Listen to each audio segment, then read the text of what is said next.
Hello, Lens Legends, and welcome to the Portrait Profit Show, where we dive deep into the portrait photography business strategies that will set you on the path to success.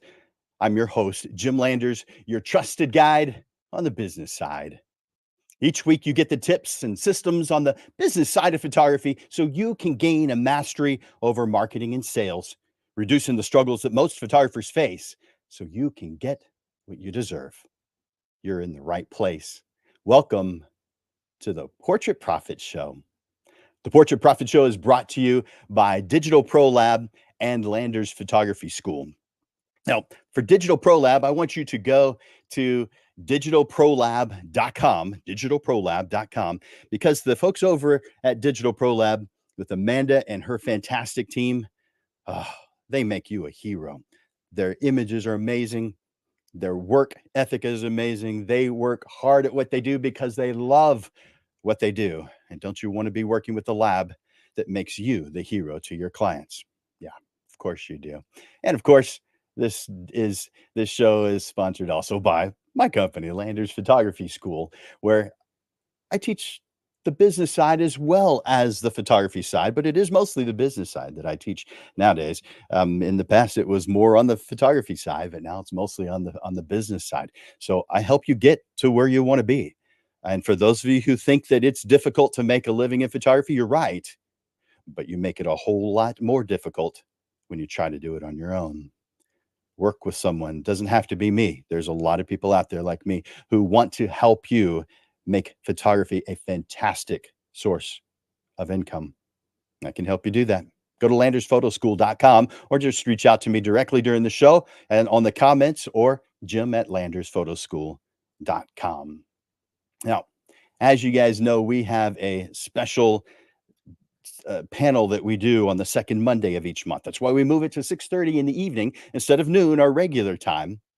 Our three panelists share their thoughts and experiences about success as a portrait photographer.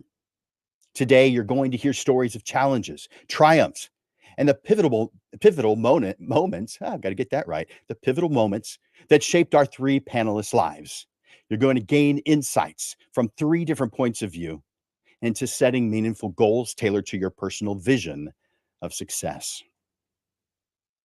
I want to encourage you to make comments throughout this presentation. Ask questions. If I hear a good question, I'm going to ask it. Now, I've got questions prepared. I've got more than enough. But if you've got a question that's good, no matter what, if you've got a question, put it in the comments. If I can't make it live, then I'll answer it later. But ask those questions in the comments. Let me know you're here. Now, when it comes to letting me know you're here, let's start off by entering into the comment section hashtag live. Hashtag live. Put it over in the comments right now. Take a moment. Hashtag live. That tells me that you're here. Tells me you're watching right now. And we are live streaming right now to 8 different places. We're on 5 different Facebook groups, a LinkedIn page, and 2 YouTube channels. So if you're watching live right now, let me know. Hashtag live. Now, if you're watching the replay, enter in hashtag replay. All right, you guys. So I really appreciate that you're taking time out of your busy schedule, because I know you're busy.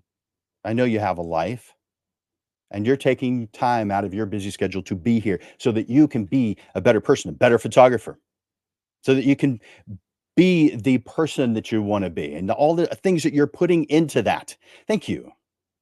Because every one of us doing our part makes everything better for all of us. So thank you. You guys rock. Now, I'm going to bring on our panelists so that you can see them. And before I do that, hit that share button for me. Let other people know that this is happening right now. Hit that share button. Do that for me right now. I'll give you a second. It doesn't take long. All right. You got it?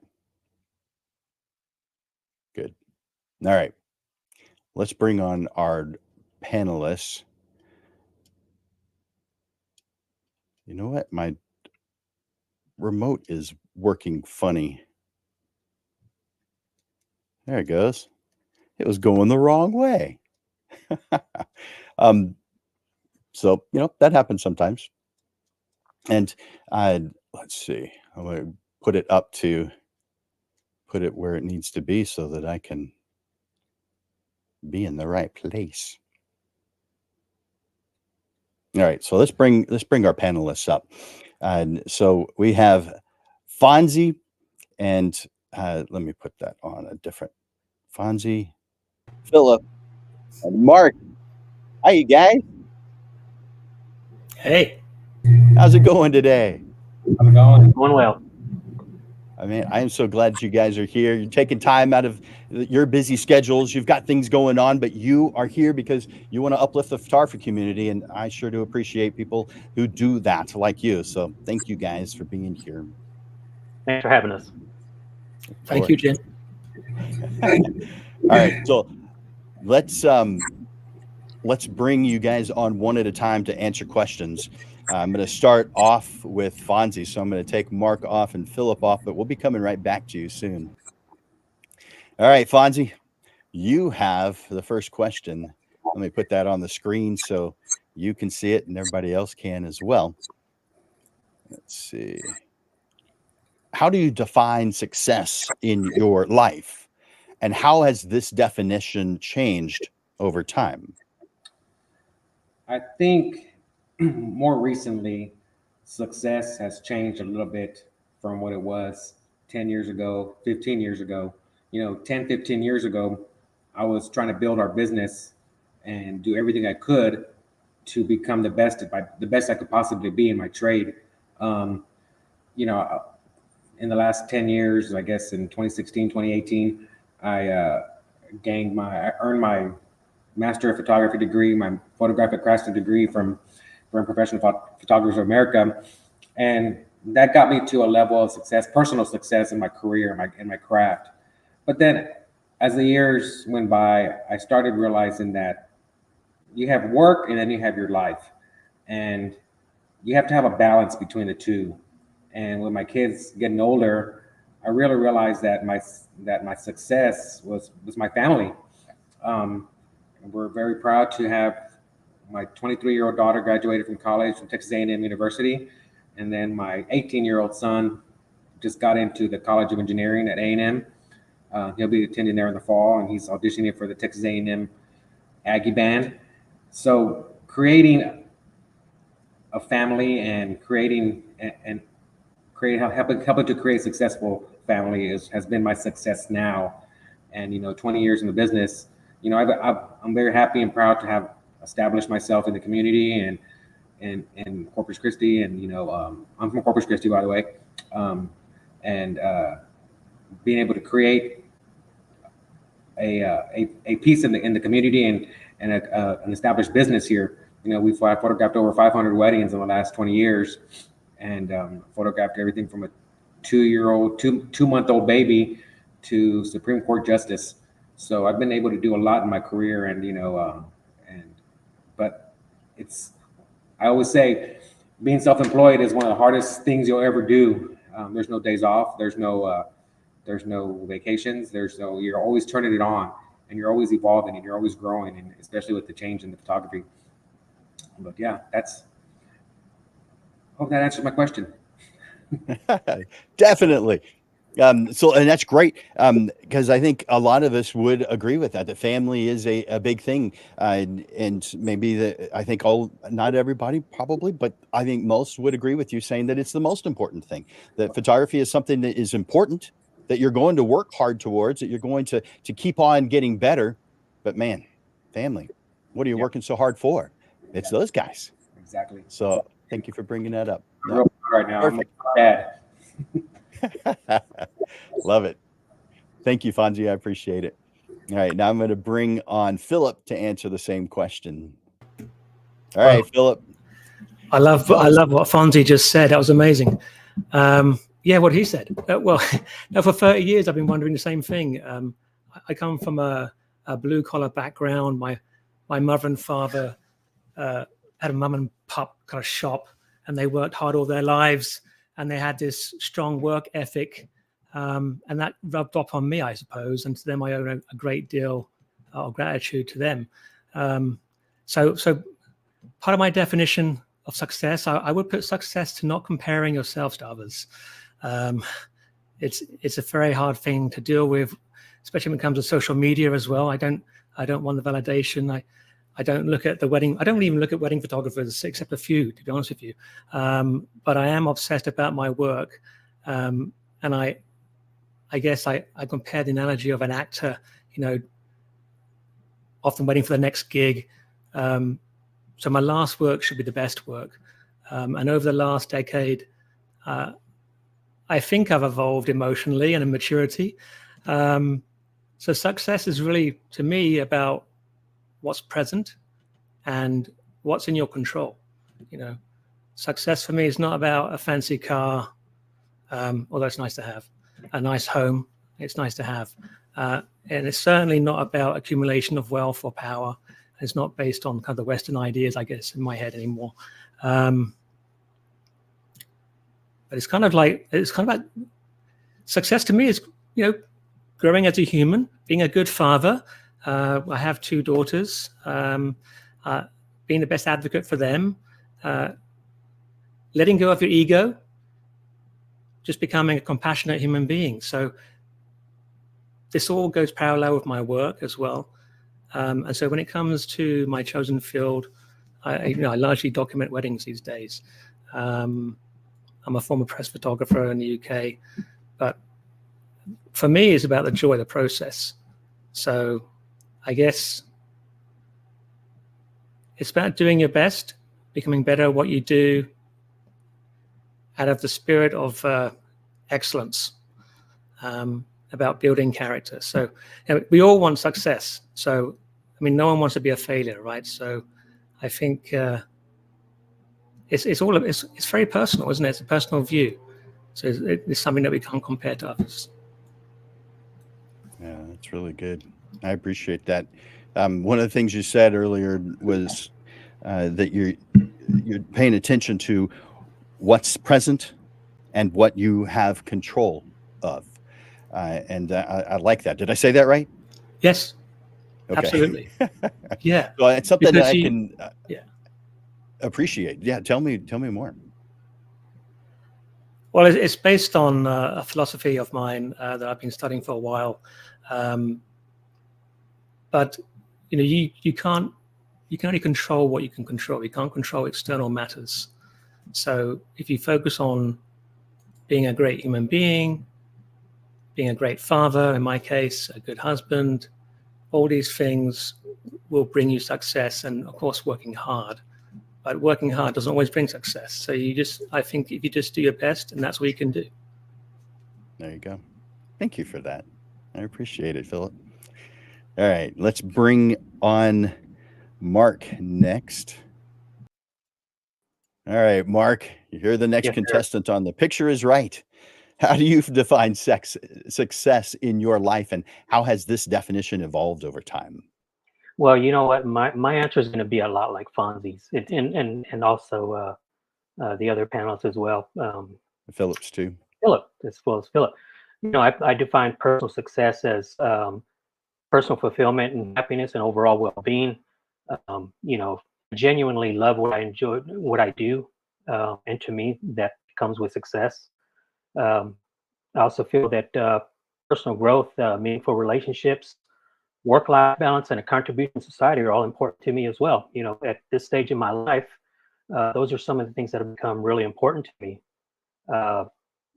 Moreover, realizing that I've made a difference in somebody's life, doing what I do is my ultimate goal now.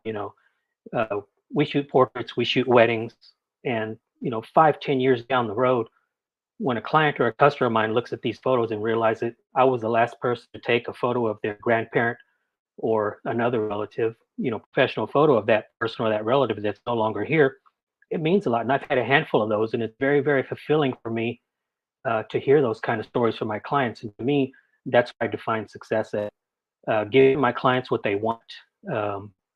They may not realize the value of my services at the time, but hey, maybe a year, 2, 3, 4, 5 years down the road, they realize how important it was to have me at their event.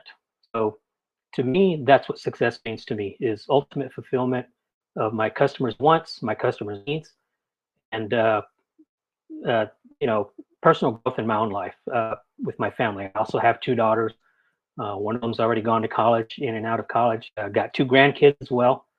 They live in Corpus Christi, by the way. And I have another daughter who's kind of joined the workforce, but I'm trying as hard as I can to get her to go to school as well. But that's another story. But yeah, you know, success to me at my point in my life is personal fulfillment and family. You know, those things have allowed me. My job has allowed me to do what I love doing, and you know, and I've raised my kids doing what I do, and to me, that's success.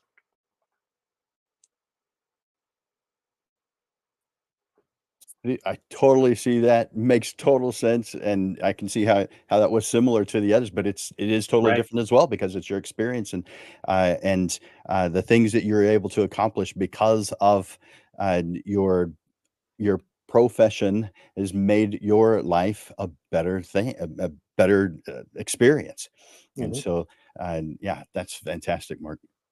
All right, so I forgot to do something when I started, and that was give you guys an opportunity to share a little bit about who you are and what you do. So, and about the panelist section. So, Mark, let's start with you. Tell us about who you are, what you do, what your philosophies, whatever it is that you'd like to share with us. Well, I'm 56 years old. I have two daughters. One of them's grown and married, lives in Corpus. I have two grandkids, also living in Corpus. I have a younger daughter living here in San Antonio who's decided to join the workforce. I started my career early in my early teens when my dad was a hobbyist photographer, and one day I quote unquote stole his camera and just kind of went off with it. And he also at the same time tried to show me the things that he learned and learned photography, and I got very interested in it. I took his camera one day and just kind of went off with it. And these, of course, were back in the film days.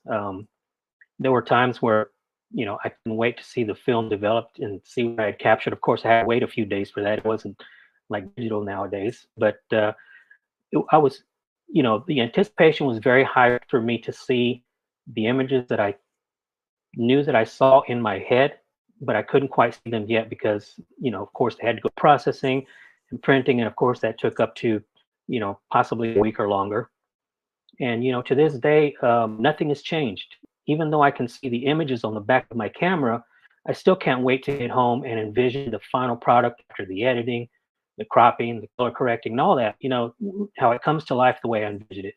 So, from from you know my early teens to where I am now, that anticipation is still very high, and uh, I love what I do, and I can't wait to see the final product of you know my visions that I see as I'm shooting a wedding or a portrait or anything else that I do. So that's my Love how life in a your nutshell. excitement. Yes. That's So it fantastic. was I like how your excitement has remained consistent over time. Now, yeah, and you know, and I you're think I call human, so that it couldn't passion. have been all high the whole time. I'm sure you have, a roller Oh, coaster ride absolutely, every once in a while, absolutely, right?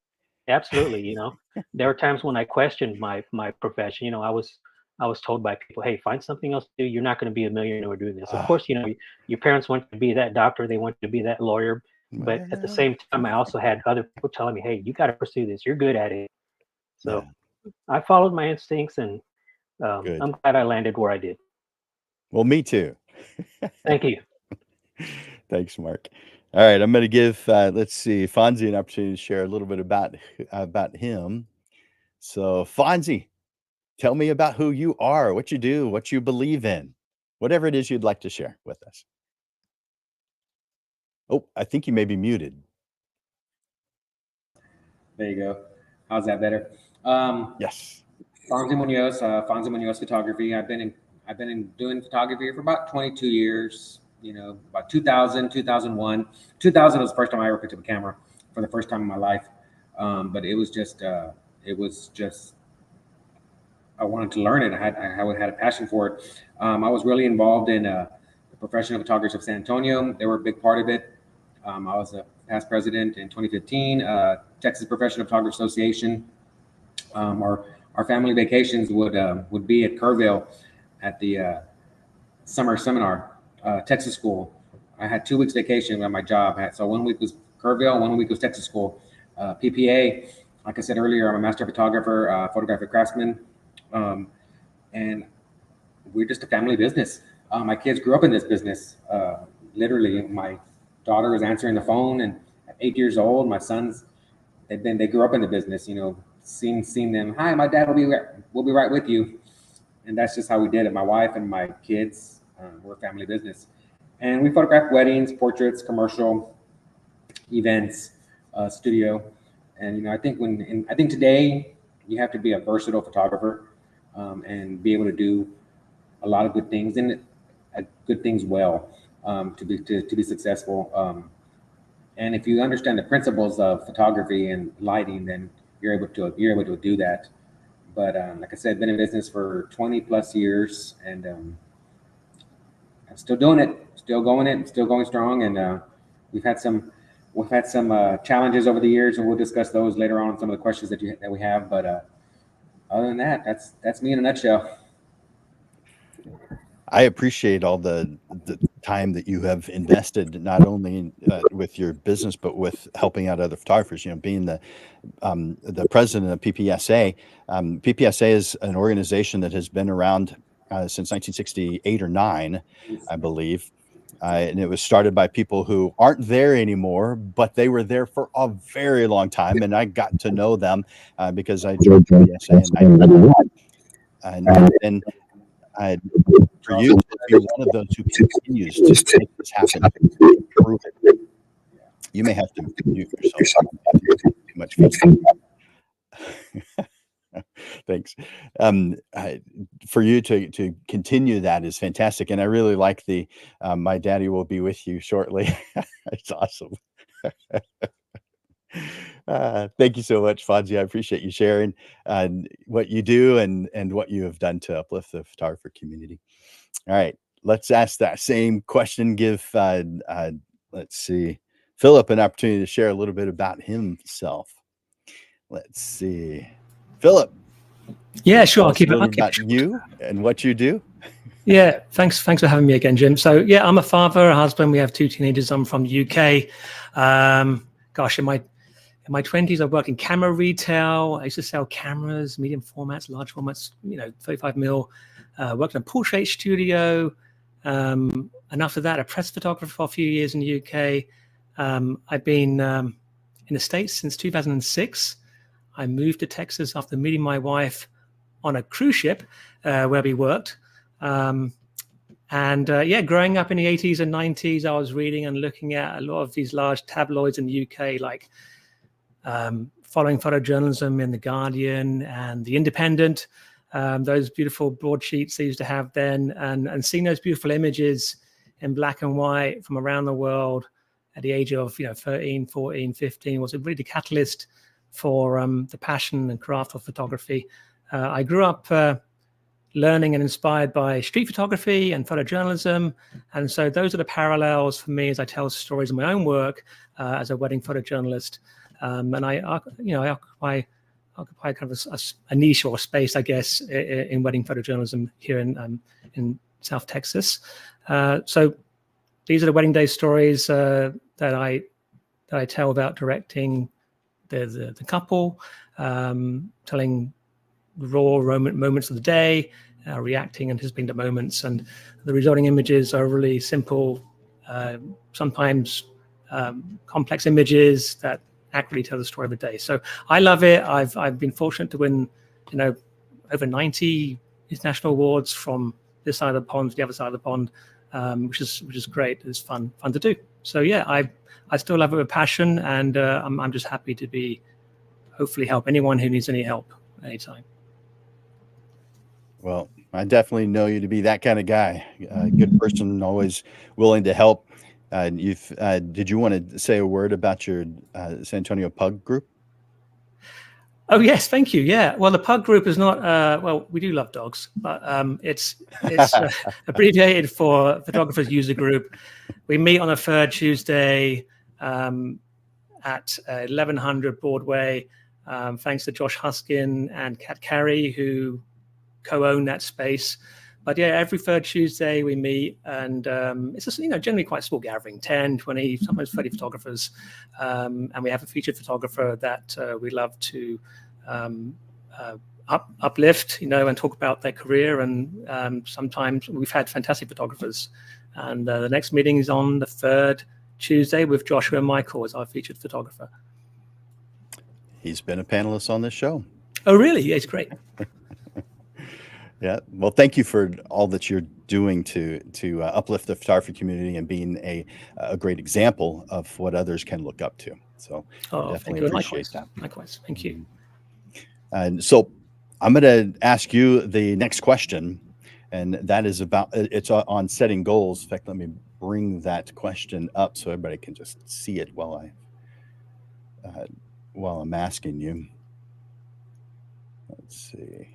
What process do you use to set goals for your life, and how often do you review and adjust these goals?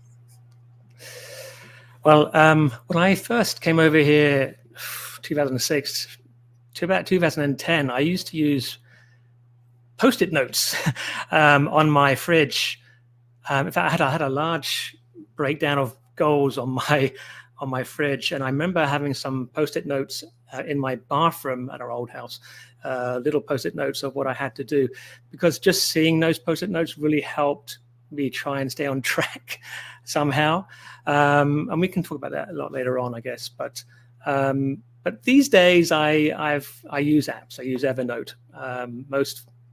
Most people are probably familiar with Evernote. It's been around for a good decade now, but I use them on my phone, of course. It's great for keeping track of tasks and goals, of course. So I do my long-term goals on there, or I review every 6 months, and I use Everyday for short-term as well for everyday stuff. But at least I say this because I remember reading, about 15 years ago, what do leaders do so they don't lose focus, and they said that some of the great leaders in the world will write down their thoughts the night prior, even though they're a little bit tired, but they'll write down their goals the night prior, so the next day they're ready to go. And for me, that's what I've been doing more or less, because when I'm in the morning when I wake up, I'm really slow at waking up, but I know I have my goals, and so I know what I need to do. That's just short term. But like I said, the long term is every 6 months. I like that you have an organized system for helping you out. Would you say that makes a huge difference, or just a small difference?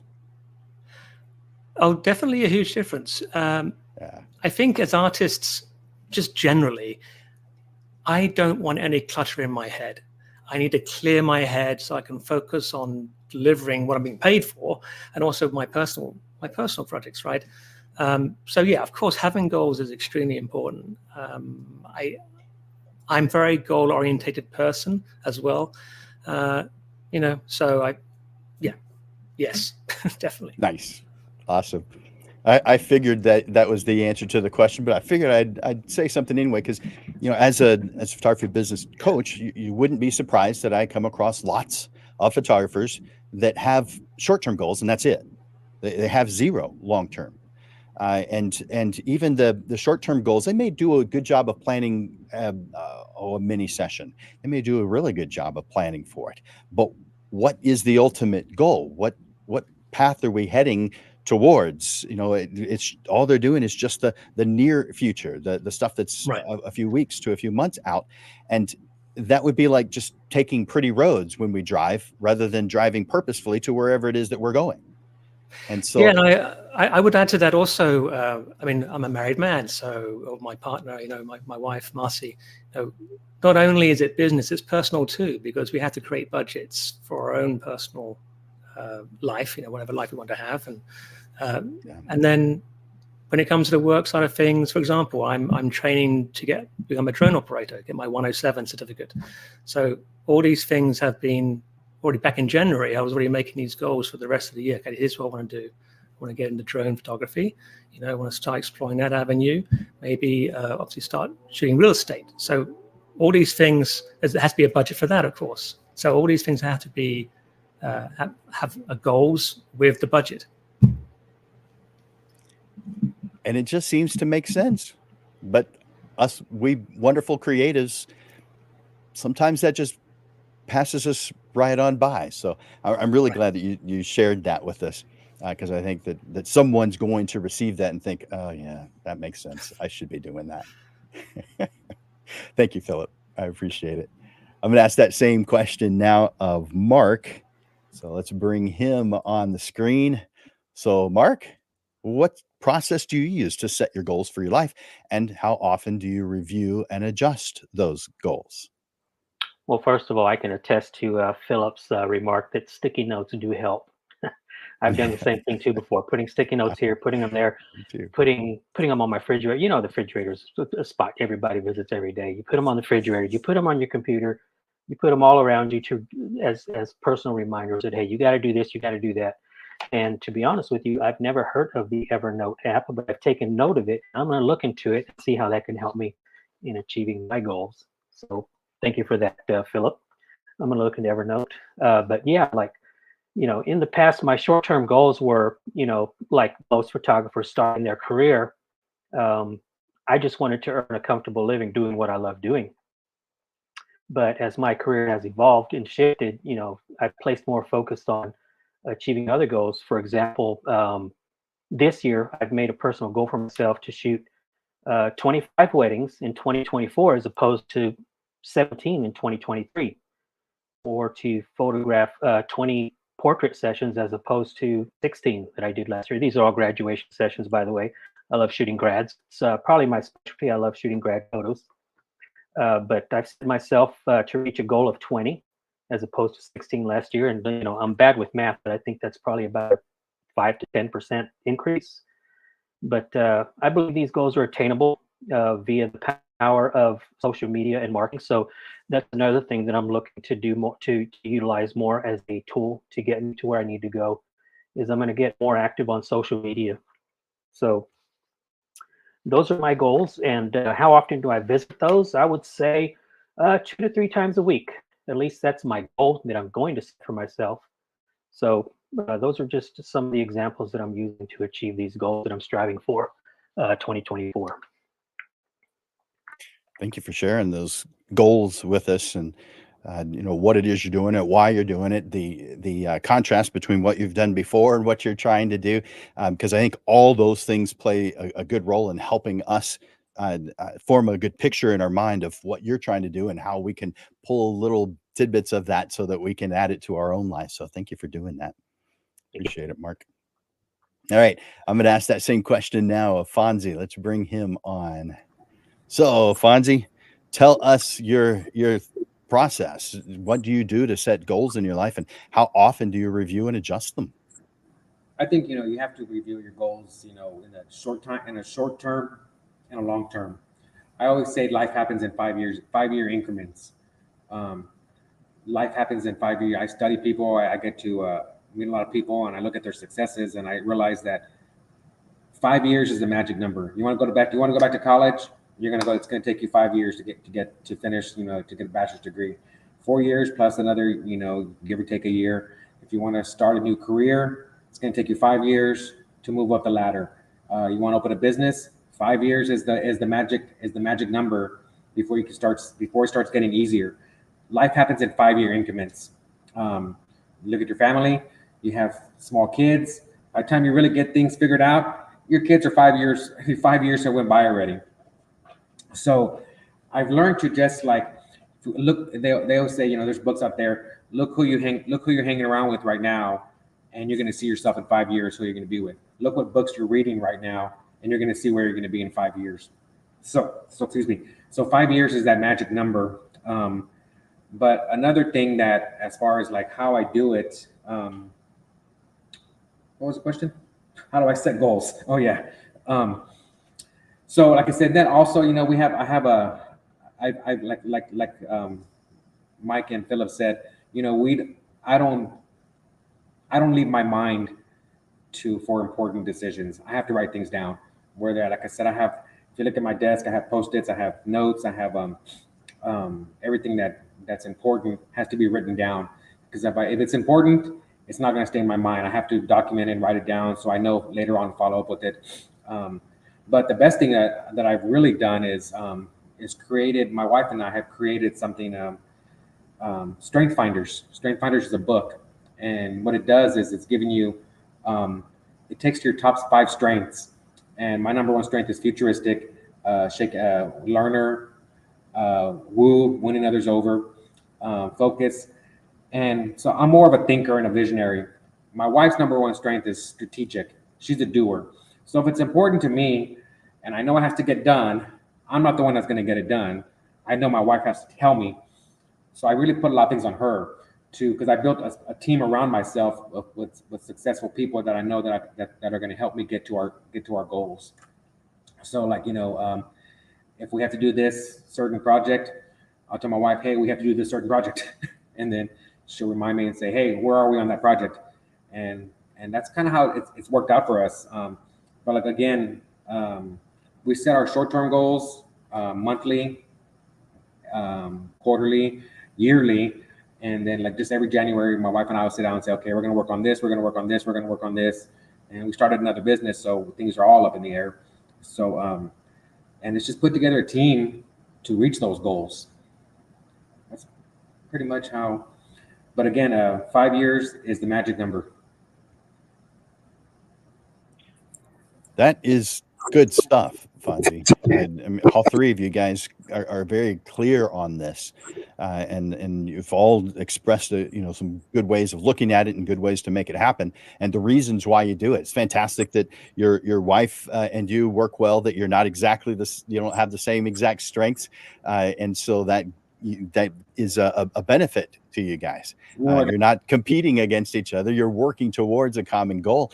And a lot of couples are able to do that. But you probably have come across some, just like I have, that don't have that dynamic. Or not yet. Maybe they can make it happen. Exactly. We'll see. You know what they say when 2 you're alike, one of you is useless.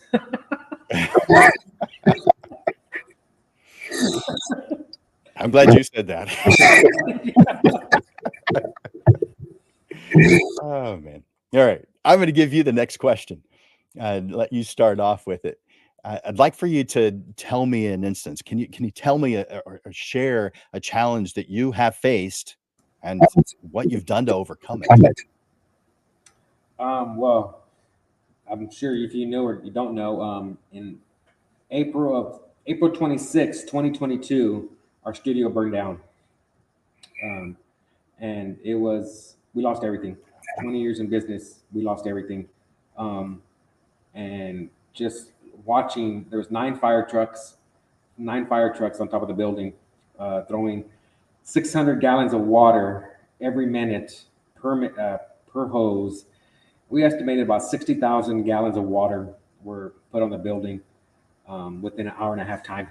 So it was an attic fire, but then with the water damage and the smoke and all the sheetrock and everything, it was a total loss.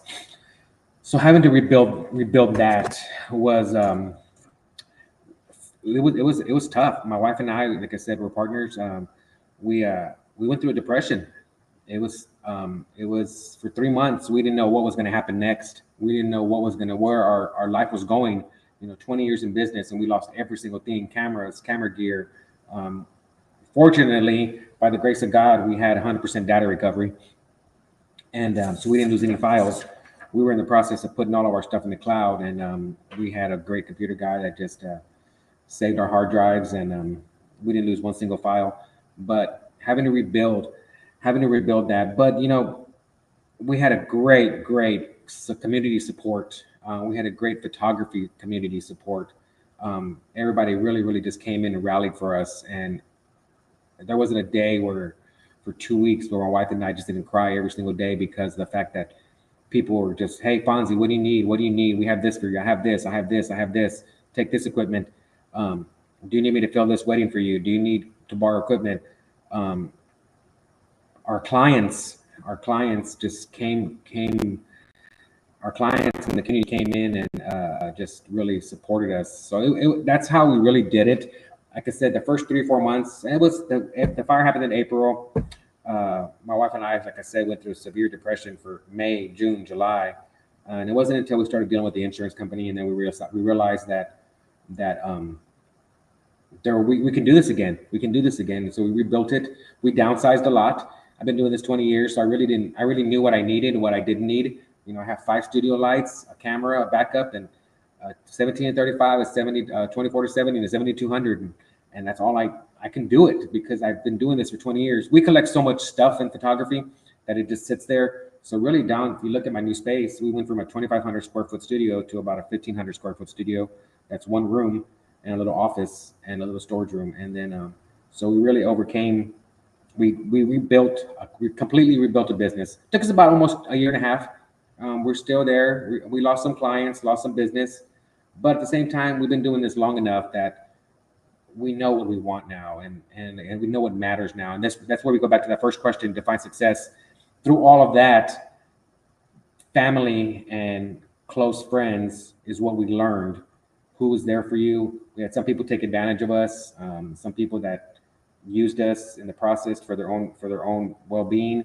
And we learned a lot. We learned the valuable lessons, and we learned what life is all about, and who's there for you, and who's in your circle, and who's not. And our circle got smaller, but our relationships got stronger with those that belonged in our life. Can't imagine. Can't even imagine. I have had other friends who have, but wow. 2 different clients of mine over the years have totally lost their businesses to fire. And that may sound like a lot. It's a small percentage, but it happens. And I can imagine depression, devastation, questioning whether you're going to continue this or not. I can't even imagine what you went through, and I'm impressed with how you're able to talk about it and grow from it. So you rock, Fonzie. Thanks, buddy. One thing I would tell everybody is that when it comes to your insurance, when you think it's never going to happen to me, so you write down your insurance. How much contents do you own? You're like, oh, $20,000-$30,000. It's way more than that. Yeah. It's way more than that. Everything has a dollar price. A table, a chair, a light bulb. Everything has a dollar price to it. Well, thank you for sharing that. I appreciate it. I'm going to ask the next question, that same question now of Philip. So bring him on. Philip. Oh, that's a devastating story. Oh, my goodness. Yeah. Oh, so you're not trying to one up it. You're just sharing some challenges that you've faced and right. how maybe you have overcome it. I have 2, but I'm going to keep them short. I promise. For a number of years before I moved to the States, I worked on cruise ships. I used to manage photographers, walking around the ships with their cameras. And by the way, this is how I met my wife, Marcy, in 2002. Somehow it all worked out on land, but here I am. So I switched companies while I was working on cruise ships, and I went from a manager back down to a junior photographer. And it was embarrassing almost because I'll be honest, I had to swallow my pride. I was a bit ashamed and embarrassed, and but I put my head down. I worked really hard again, working my way back up the ladder. But it was, that's no big deal, really, is it? Just starting over another job, starting in a junior position, no big deal. I think, especially compared to Fonzie's story, but I think it was a great learning experience, seeing from the other side what you go through working as a team member. And rebuilding the camaraderie, that's very important, and seeing how the leader manages the team. So that's what I saw, and I knew then that I had so much more to grow.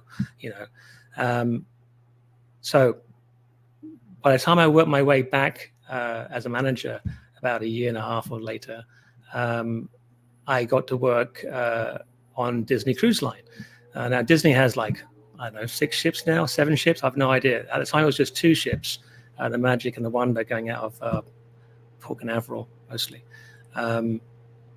And that was great. So that now with Disney, what happened with Disney was, well, of course, they're a huge company, and they have terrific, well, they have enormous resources to put into developing leaders there. And even though I didn't work for Disney Cruise Line directly, I worked for a third party in Miami, Image. They taught me so much about how to be a leader, and they gave me the tools to do that. And I worked with great mentors on there too, who I still keep in touch with, some of them. And it was just a wonderful thing. And then the second story I have to tell, certainly nothing as terrible as Fonzie's, but we in 2012 here in San Antonio, it was May and the storms are rolling through, typical spring storms. And in the middle of the night, a lightning hit our house, and it caused a fire, and it was quite a big fire. And so in the middle of the night, we got our toddlers, who are 3, 5 at the time, I think. In the middle of the night, we had a good Samaritan who knocked on the door saying, "Fire, fire, fire." And we collected our girls and we got out of the house. And of course, Fonzie can attest to this. It's not just the fire, it's the smoke that does most of the damage anyway. So we had to leave the house for a good 6 months or so. And while it was being rebuilt, we lost quite a lot of stuff, but it's just stuff at the end of the day. Thankfully, my studio here was fine. But you know, in that time, at that time of my life, I was also going through a bit of a downslope, you know, in terms of creativity and in my wedding work. I just wasn't really getting into the groove where I wanted to be. And so I took that time as a catalyst, as my word again, catalyst, to reorient myself as a photographer and as a family man, and spend more time with my family from that point onwards, realizing, like, you know, as the guys have mentioned, family first. And also to really study photographers that I admire a lot more, hence the books, you know, for to just become a better photographer. And that's something I've been working on ever since, you know. Those are some good ones. I'm so glad I haven't experienced the fire one.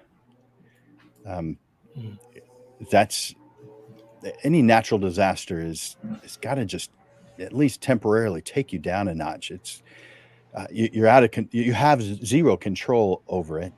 You don't know what's going to happen next. Man, just in limbo. But you know, also the example of personally being taken down a notch, going from a manager back to what you had done before. That can't feel good. And you used that as power to move you forward, to push harder, to get back to where you once were. And so I'm impressed with that, because you have come across people who they didn't take stuff like that well and quit and didn't come back to it, didn't work harder, and you did. So thank you for sharing that with us. Thank you. All right, let's ask that same question now of Mark. So Mark, can you tell us something that you have faced, a challenge that you faced, and how did it come out? What would you do to overcome it? Well, first of all, I want to reach out to Fonzie and Philip and let them know that I think you guys that's very inspirational, hearing your stories of comeback after a disaster like that. I can't even imagine like a you know, a fire or something that catastrophic. So, you know, kudos to you guys for bouncing back the way you did. I don't have a story that devastating, knock on wood. But one thing that did set me back, as I'm sure it did a lot of photographers, was COVID. COVID set me back, and I often ask myself why I'm doing what I'm doing. When things got as slow as they did, when the world really came to a standstill, especially something like photography, which was not a necessity. You know, photographers were not a necessity. I questioned my I questioned my profession, if it was the right thing to do, if I'm doing the right thing. And to be honest, I fell into such a deep depression. I actually gathered all my equipment and put it up for sale. Oops, sorry for the noise. I actually gathered up all my equipment and put it up for sale because I thought to myself, I need to sustain myself while things are slow. I don't know if or when the world is going to bounce back. Until I had a long conversation with a very close friend of mine, and she made me realize that things will pass. It will pass. This is what you do. You can't give up on it. Um, Times are going to be tough and rough right now, but you got to. We will get past this. Um, I couldn't really see that, but she made me see that.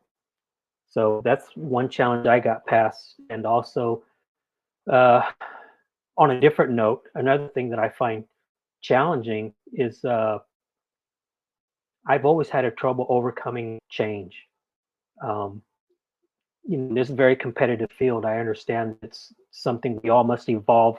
We all must evolve to stay up with, the current trends and things like that. And that's something I've always had trouble doing. So, one example of something that I feel that's going to make a difference already has is AI. And I know that's, eventually that was going to pop up somewhere in this group chat. It's something I don't know a lot about, and I'll be honest, it is a bit uncomfortable for me. But it's not the first time the industry has faced change. I felt the same way when we were going from the film world to the digital world, and this kind of feels the same way. But little by little, I'm starting to embrace it. I'm starting to learn more about it and see how it can not only change our industry, but how we can benefit from it. So I'm in the early stages of getting into AI. I'm already using it for editing and things like that, and it does a fantastic job. If you guys haven't heard of, oh my God, I'm having a brain freeze right now. There's a editing app I use for editing my photos for weddings. Is it Filter Pixel? No, it's not Filter Pixel. It's oh my God, Something like that. yeah, it's like that. Basically, it can edit thousands of images in 15, 20 minutes, something I had never been able to do. Or do I even know of anybody who can? But AI is coming.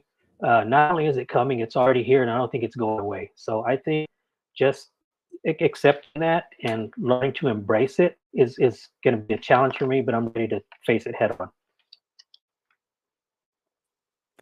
Yeah, that's I appreciate you bringing that up. We creatives we go through ups and downs. We aren't creative 100% of the time, Right. and we can't be. We get tired, we get worn out, we get where we've had enough. We need. I don't know that we need a break necessarily. Maybe that is what someone needs, but finding a way to push past that. Finding first of all, just bringing it up because there's not a single one of us watching. I can't imagine that hasn't experienced what you're talking about, where we have doubted what it is we're doing. Is this right? Is this the best thing? Am I good enough? All these kinds of questions. They're real. They're valid. And the bottom line is somebody's better than you. Much Right. better. There always will be too. The cool thing is there's plenty of business for all of us. I hear people talk about it being saturated. In my opinion, it is saturated in the low price ranges. As far as portrait photography. Now, wedding photography is somewhat different. But portrait photography, low price range is it's overwhelmed. There's just Right. you're competing on price, and it's a race to the bottom where no one is actually making a profit. It's not a smart place to be, in my opinion. But you got to do what you got to do. But in my opinion, you do a better job of targeting your market, and you go for it's just like going into a tool store. You go in there and you get the tools that are going to help you with what you're trying to accomplish. You don't just go in saying, well, I know that I can afford that tool. I don't know what it does exactly, but I'm going to go ahead and buy it because I know I can afford it. That's not how it works. We go in there and we get the tools that we need in order to accomplish the goals that we have. So that means we have to have goals. Without them, we will buy the tools that are the wrong ones. And working with people who can't afford you are the wrong tool. Right. and I think that educating your clients on the value of your services is also another tool. Yes, that's Not part of it. just, I agree. you have to educate them. And to me, I feel like it's my responsibility to do that, because 9 times out of 10, the first question I get is, what do you charge? They don't care Yeah. what I can do for them. They don't care what it means to them 5, 10 years down the road. They just want to know the price. And I don't mind working with these kind of people, but it is my responsibility to teach them the value of what it is I can bring into their lives. And that means a lot to me. Couldn't have said it better myself. Thank you. Totally agree with that. Yep. Totally agree with that. All right. I'm going to ask the next question of you first. And this is on how we measure success. So, in fact, let me put that on the screen. And as I'm doing that, you guys, if you're enjoying this, if you're resonating with any of the things that people are saying, will you do me our panelists are saying, will you do me a favor and hit that like button, hit that love button? I can see that a lot of you have already, but I can also see the number of people who are watching, and it's a lot larger than the number of people that have hit that like button or that love button. So tell our guests, tell our panelists that you love what it is they're doing, or at least like what it is they're doing. And of course, post something on the comment section. All right. So here is the next question. Beyond financial metrics, what qualitative measures do you use to know where you are currently? Well, I think a lot of that comes from, client customer feedback. When you've made a difference in their lives, that's not something you can quote unquote measure, but it is something that I strive for, regardless of who I work for. When I was an aspiring beginning photographer, like most, I wanted to be able to see, if you know what I mean by seeing. I still have early work I can look back upon, and I've often asked myself, how did you do it? Looking back at that compared to the type of work I do now. But I wouldn't be where I am today had I not learned from those countless mistakes. You gotta learn from your mistakes. You have to make mistakes to be successful. And getting that rewarding, word of mouth referral, to me, that is the ultimate measure of success. That is the ultimate measure of, you did a great job. That's the ultimate measure of, we loved your work and we'd love somebody else to have what you did for us. So to me, um, that's how I measure, my success is, referrals. And I do get quite a bit of referrals, and I reward my clientele for, word of mouth, because to me, it's priceless. In my opinion, you've often heard that is the best form of advertisement, and I wholeheartedly believe that. And to me, that's my way of measuring my success is word of mouth and referrals. It is a good way to look at it. If they were to drop off and you weren't to get any more, you would be wondering, wait a second, what's going on here? Yeah. I've gotten referrals lately. Hopefully that's never happened, but if it did, you'd certainly wonder what's going on. Mhm. Thank you for that, Mark. I appreciate it. Mhm. I'm going to ask that same question now of Fonzie. So let's bring Fonzie on. So, Fonzie, beyond financial metrics, what qualitative measures are you using to know where you are in your goals currently? Oh, I think you may be muted. There you go. I think kind of like what Mark said, kind of the same way. One thing I learned early on in business, Ralph Romagera, and I share this story with everybody I can, is he said, rule number one, be a nice guy. That's it. Be a nice guy. And he said, we're done. That's the class. Be a nice guy. He said, everything else will fall into place if you're a nice guy. And I think that is something how I've measured our success over the years, is just the relationships that we've built over the years in our studio. They keep coming back, or they come back for certain milestones. And a big thing is our Santa Claus. We do probably about 55 sessions a year, and I have kids that have been here since they were 3 years old. Now they're in middle school. We've had some that they're in high school or going into. We photograph them every single year. They come every year because of the relationships we built with them over all these years. So I think that's really the non-financial way of measuring things is the relationships you have in the community, the relationships that you have with your clients. This is blows me away to this day still. We have this one client, and their daughter is on the very, very, very far end of autism, nonverbal, non-communicative, and we've been photographing her since she was born. She was literally newborn photos. She's 9 years old now, and when she comes to the studio every year for Santa Claus portrait, she just clings to my wife. I mean, she runs to her, and she loves, and the smiles that we get now from her is because of relationships that we built with her over the years. I mean, we get expressions that their parents would just say, she's only like that with y'all. She's not that way with anybody else. Well, this past Christmas, they came into the studio. Santa Claus came. We were here doing Santa Claus, and they asked us to be her godparents. And my wife and I were just blown away. Like, that's the ultimate. Like, not only are they just giving us their kids to portrait, we want you to, we want you to have our kids. Like, and it's more of a symbolic thing at this point with the Catholic Church now. You know, it's more symbolic, but an honorary. But the fact that they did this, that they asked us to be their child's godparents, and just blew us away, like my wife and I, and just that's just a testament of the relationships that we built with our clients. Wow. Yeah. That is super cool. I think all of us have probably worked with at least a handful of times someone who maybe not quite to that extreme, but has had some things like that they're dealing with. And you know, you feel for them, you spend a little more time with them, you love on them. But that relationship that you just described, oh man, that's fantastic. Yeah. Good job, Fonzie. It's pretty exciting. Thanks. I love it. All right. So let's ask that same question now of Philip. Bring him on.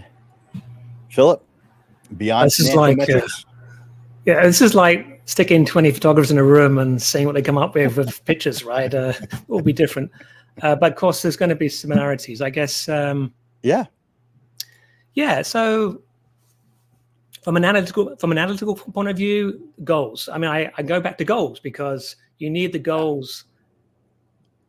Well, you know, doesn't matter what app you use. I use Evernote. We know that already, but it's goals. It's still, I'm very goal orientated, and that's the only way I can see what's happening. And so okay, this is where I need to be.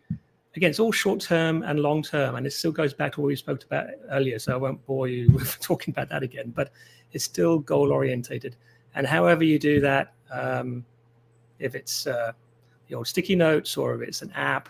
That would really help, and then from the client-based, Google reviews are great. That's obviously a metric you can use to see how you're doing, because I shoot for myself primarily. That's the only way I can. That's the only way I can operate. I can't. Yes, that's what the website's for. The website's there to attract the right clientele. But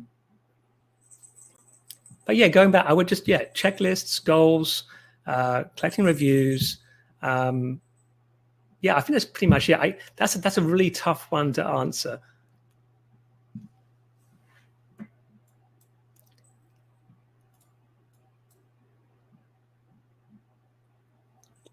It is a tough one to answer. You're right. I mean, how do we do that? There's so many different ways that we do that. What's the right way? Whatever works. That's, if it's working for you, great. If it's not working, well, there's some improvement. Red flag goes up. You know where you can fix things. It's interesting how some people react positively when they're critiqued. Other people get somewhat violent when they go to critique. And if you've asked for a critique, well, then it's welcomed. If you haven't asked for it, some people really can't handle it, and others really appreciate it. So we're all different. We all react differently. I like receiving critique. and I don't need to ask for it. In fact, I appreciate it when it's not asked for, because I'm not always thinking about that. And if someone has an opinion in their of how I could improve and they haven't shared it with me, I don't consider that person a friend. A friend is someone who's willing to help you improve, in my opinion. So how do you feel about that? I know that's slightly off topic, but it's still about how you can improve. Absolutely. I accept critique all the time, and you know, that's what keeps my ego in check. Are my girls and my wife, and they'll tell me, you know, hey, good. So yeah, that's primarily where I get my critique from. But yeah, no, of course, and I've had bad reviews.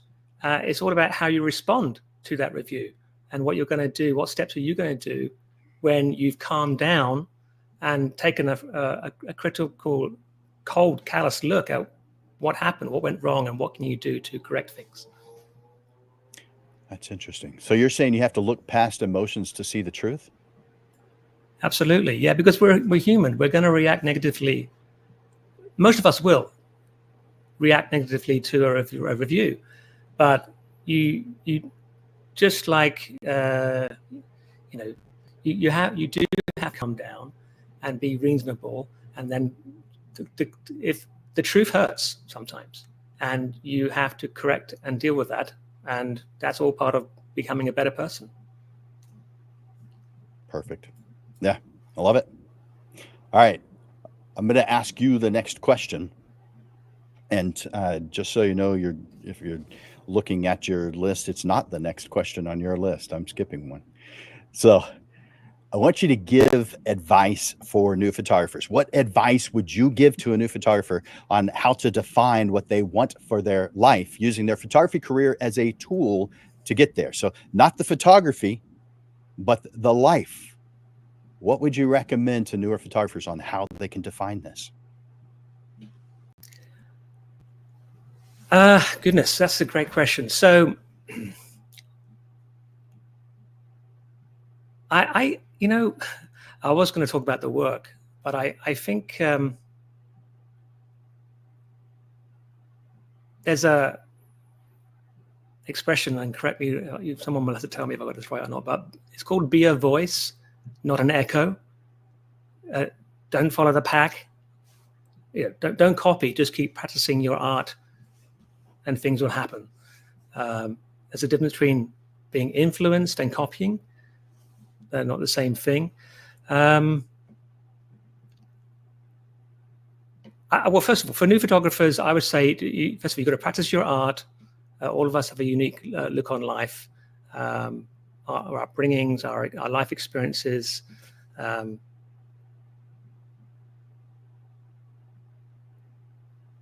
I often tell a lot of new photographers, that sometimes I meet them here in the studio, and I'm always excited to meet new photographers. And I always tell them to shoot for themselves, clients second. And of course, it depends on what you're shooting, obviously. If you're shooting product photography, then you have to go with script. But I mean, up here, you know, the only way you're gonna be is just be yourself. You have to be yourself, which it could mean many things. So often I'll also tell photographers to pick up the phone, don't email, call a photographer that you really admire, someone, because this is all going to help you become a better photographer. And there's nothing secret anymore. The internet is open. Thank you, Google. You know, so there's great advice out there from all walks of life. All photographers will be happy to help. So call a photographer that you admire, not just some random photographer, but someone you really love, someone who you would like to learn from and perhaps work with, because we all started somewhere. Go to local photographer meetings, join your local PPA, go to Jim Lander's photography school. I went to a lot of conventions when I first moved here for the first few years. Sometimes I would fly in to see some of just my favorite photographers at that time. But I think patience and remaining focused being humble, having a positive attitude to any bad things that happen in your life. But if you have a good attitude, then things will start to change organically. And I think also finding a mentor to learn from is great. Even us old guys, it's great to have a mentor in our lives. And what else? Gosh. Those are good.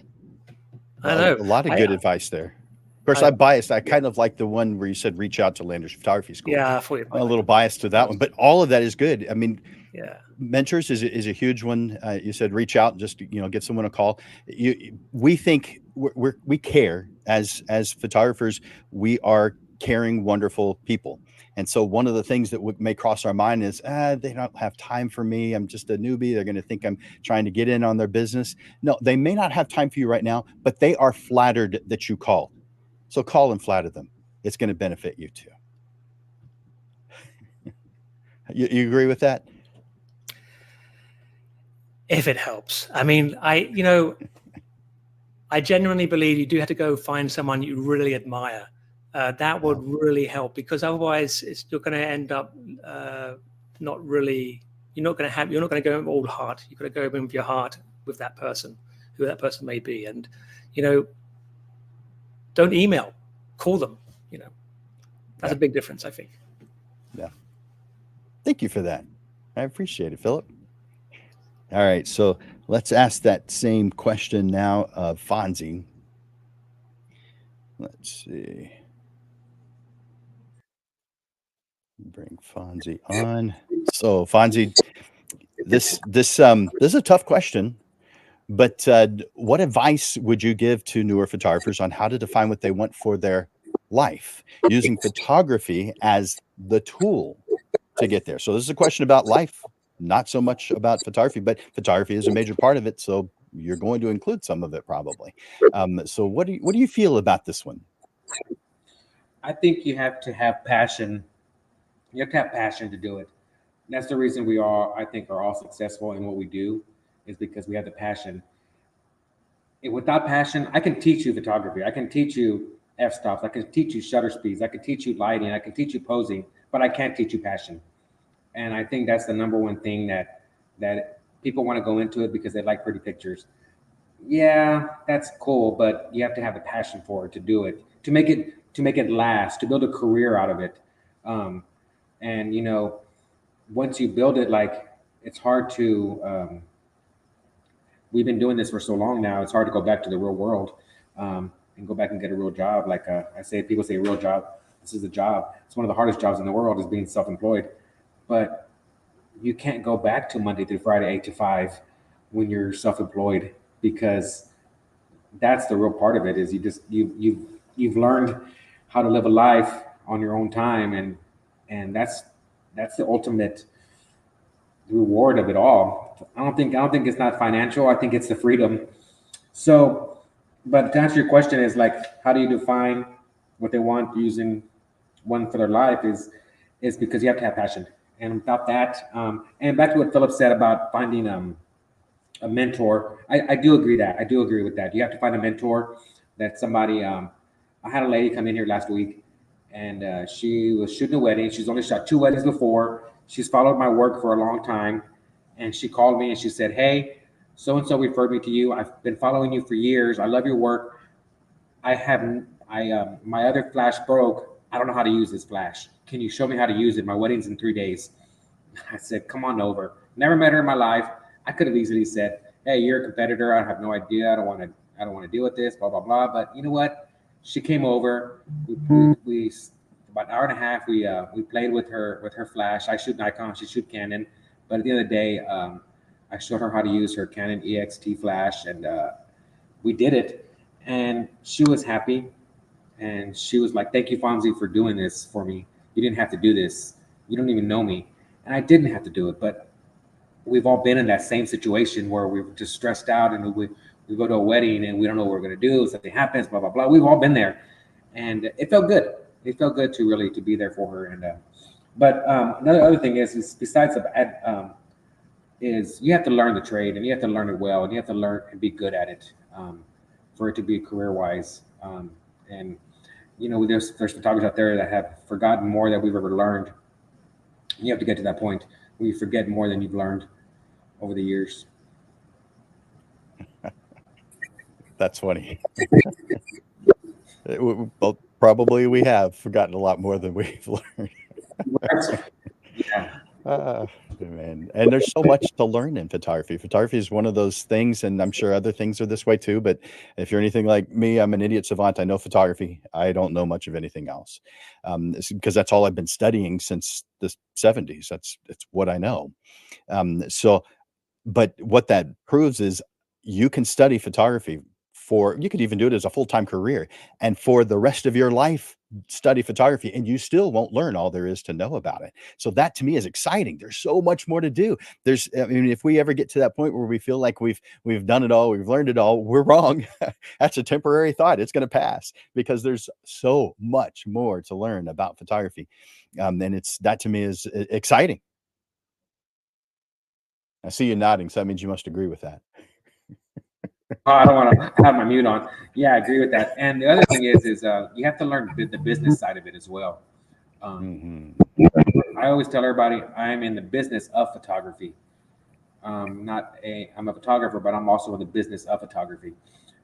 Just like we're in the business of whatever else, you have to be in the business of, because if you don't know how to run a business, you're not going to be doing it very long. And that's what this show's for. That's exactly right. So thank you. All right, let's ask that same question now of Mark. So, Mark, can you tell us your thoughts? What advice would you give to the newer photographers? And this is more on the how do they use photography as a tool to get what they want out of life? Well, kind of touching up on Fonzie's last remark. When I first started in photography, I wish somebody had told me you need to know the business side just as much as you do the photography side. And nobody taught me that. I had to learn that on my own. Um, but that's the advice I would give any aspiring photographer is to, if you have the opportunity to learn the business side of it, learn that too. Sure, lighting, aperture, shutter speed, all that stuff is fun and all that, but you have to learn the business side as well. Um, I didn't learn it that way. I kind of learned everything on my own, just kind of, through trial and error. Who knows? I'd be a millionaire by now had somebody told me that, but nobody did. So I had to fend for myself, get where I am today, alone through lots of trial and error. But that would be my best advice for any aspiring photographer is to learn the business side. If you're fortunate enough to learn them both at the same time. Another a bit of advice I would give to new photographers is don't do it for the money. Sure, the money's there.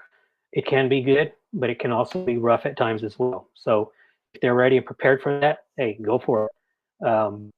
But that's the best advice I could give for photographers is to learn the business side and the technical side as well. That's good advice. And that is something that isn't the business side isn't taught as well. That's why it is available for easy for me to teach it. I not say easy. Um, I've got a degree in photography. I got 91. They didn't teach the business side at all, as if it wasn't even important, which Right. doesn't make any sense because none of us are going to make it if we don't get the business side down. And so that is an incredibly important point. And we all are good about putting photography as an important thing. And so I don't know that I need to say that, you guys need to pay more attention to becoming a better photographer. I think we all have that down. I think it's the business side that we need to put just as much, if not more, attention on, because you can be the most average, even below average photographer and be doing really, really well. You've seen And I've photographers seen it. do it. And I've seen it. Yeah.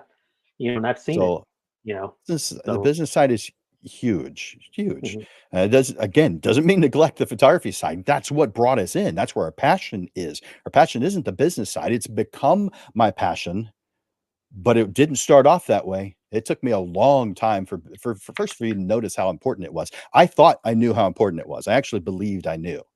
It wasn't until I started studying the business side when I realized, oh my gosh, I really don't know this.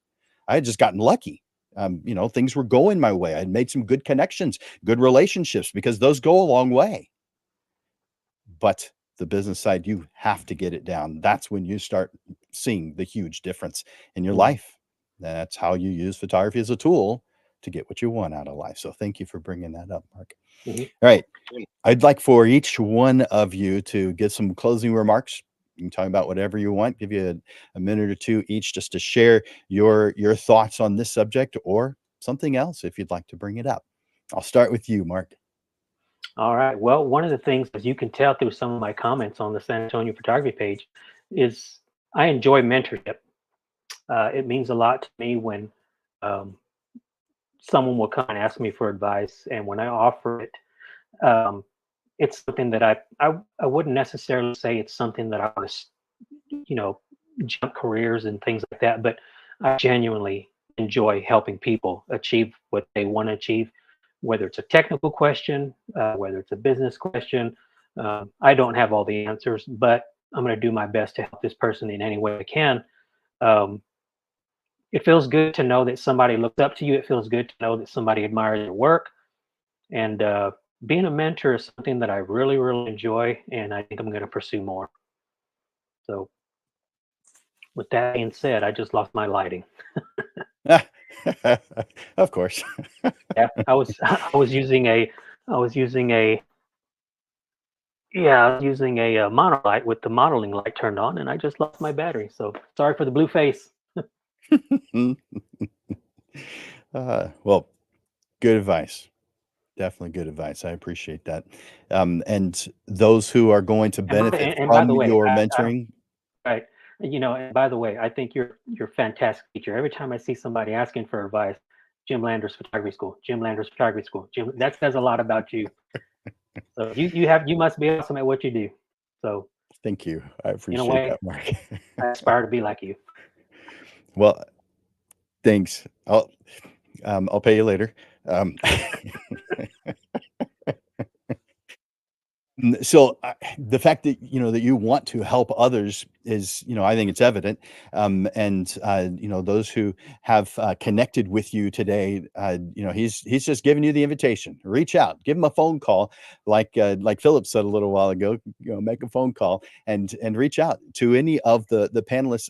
I may be overstepping, but I think all of you would be more than happy to receive some type of interaction with someone who has an interest in what you do and has some questions about what you do. So thank you, Mark, for doing what you do. Thank you for the things you're going to be doing. And, to those who are going to benefit from working with you and hearing your advice and being able to employ that advice, these are good things that are coming into our future. Thank you for doing what you do, Mark. You're welcome.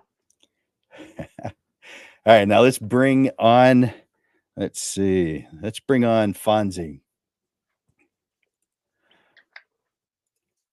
Fonzie, can you give us your closing thoughts?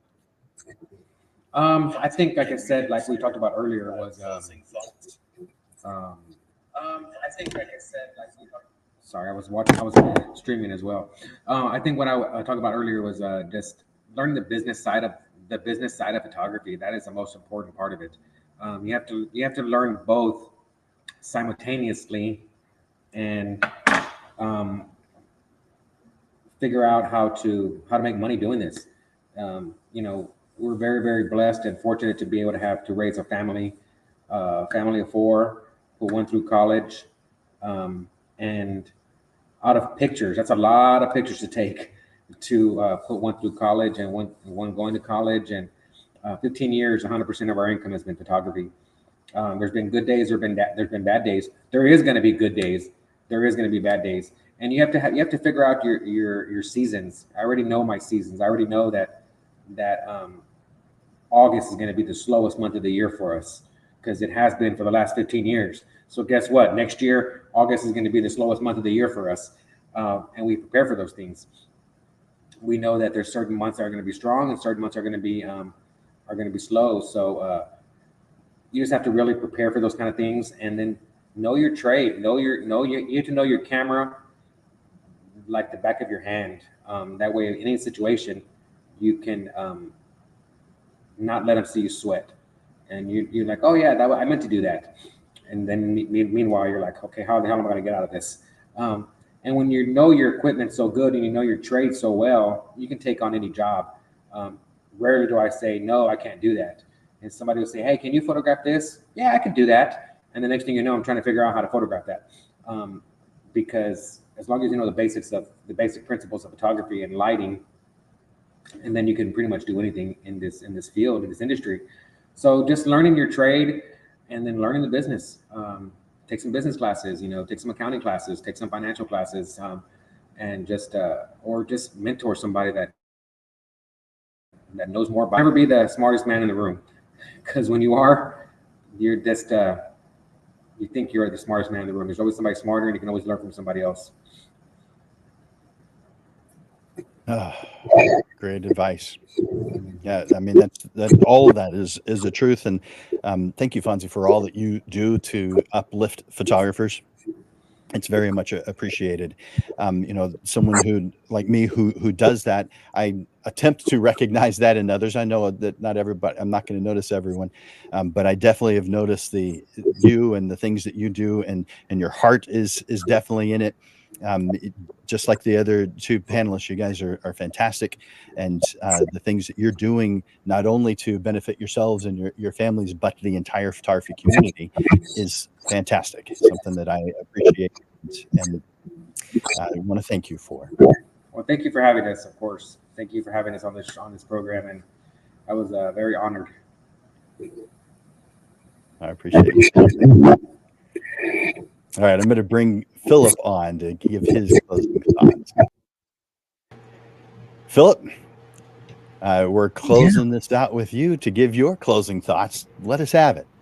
Yeah, great advice from everybody. Well, I'm happy to help anybody. So I think if you want to be a better photographer, you have to learn to study composition and light.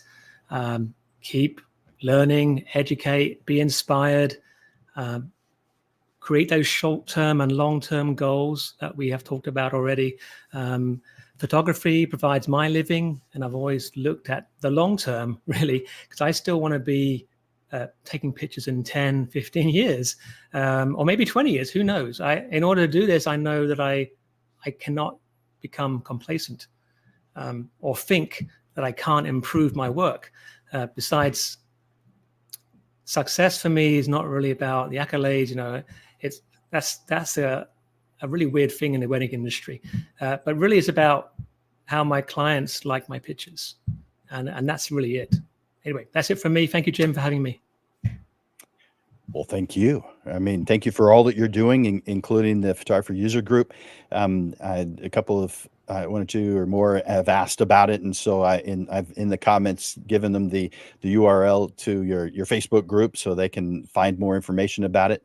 But tell us one more time, 7:00 on Tuesdays. Yes. The next meeting is Tuesday, the 20th at 7 p.m. at 1100 Broadway. Oh, and Josh is speaking. Yes, Joshua Michael. Yes, Joshua Michael. All right, awesome. Thank you so much. You. I appreciate you, Philip. You rock. I appreciate you. Let me bring all three of you back on, all three at the same time. All right, guys, you are fantastic. What a great group of panelists. You guys rock. And for those of you who are watching, do them a favor. Put something in the comments. Say thanks. I appreciate you. Whatever it is that you feel is appropriate, tell us in the comments. Let us know. Or give a like or a love to let us know that you appreciate them. Thank you, guys. I appreciate you. One last thank you, and then I'm going to let you guys go. Do you guys have any last things you wanted to say? Just thanks, Jim. It was fun, and looking forward to maybe another one. Awesome. Likewise. Thank you. Yes, Very thank you. Good. Well, thank you guys for being here. Sure do appreciate you. And look forward to seeing you again soon. Man, don't you just love those guys? I mean, our panelists, they're genuinely sharing their extensive expertise and experience with us. And I'm hoping that you've gained some valuable insights and some tips that you can use to to grow your business, to help your life. They are wonderful. They've taken time out of their busy schedule to come here to share their thoughts and experiences. You know what? I know every once in a while I hear photographers say that it's hard to find someone like that. Yet, every time we have one of the panelist shows, we seem to easily find them. Maybe you're not looking in the right places, but they definitely exist. People want to help other photographers. That's just how photographers are. That's the kind of people that most photographers are. We are welcoming, kind, excited, and happy to share what it is that we know. So reach out. You're going to grow. You're going to become better at what you do. You're going to love it even more. You're going to have more tools to use. So, as you know, every Monday we have this show.